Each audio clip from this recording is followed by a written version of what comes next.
এভাবে একটা বাটি নিচে নিয়ে এভাবে কাটার দিয়ে এভাবে ব্লেন্ডার করতে হবে।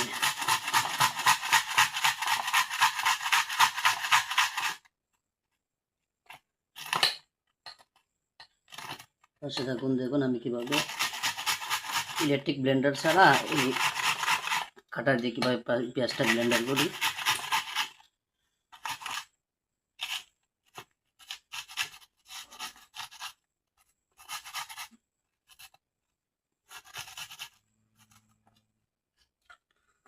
সো গাইস, দেখতে পাচ্ছেন হুবহু ইলেকট্রিক ব্লেন্ডারের মতো পেঁয়াজগুলো একদম আমি বেটে নিয়েছি। এই এই ব্লেন্ডার করা পেঁয়াজগুলো আপনি গরুর মাংস বোনা, মুরগির মাংস বোনা, মাছ বোনা, যে কোনো বোনাতে এটা ব্যবহার করবেন।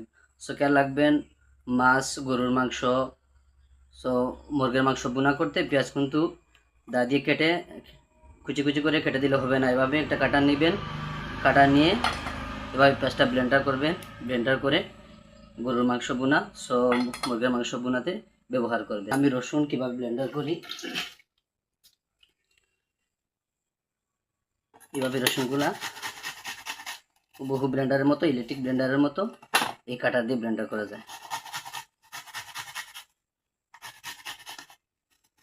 একটা জিনিস খেয়াল করবেন, এখানে কিন্তু দুইটা সিস্টেম আছে। এখানে হলো একটু বড় দানা, এখানে হলো ছোট দানা।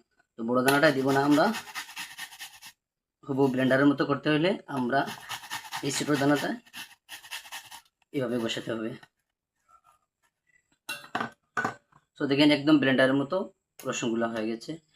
এই রসুন, পেঁয়াজ এগুলা শুধু যে কোনো বোনা, গরু মাংস বোনা, মাছ বোনা, মুরগির মাংস যে কোনো বোনাতে এটা ব্যবহার করবেন।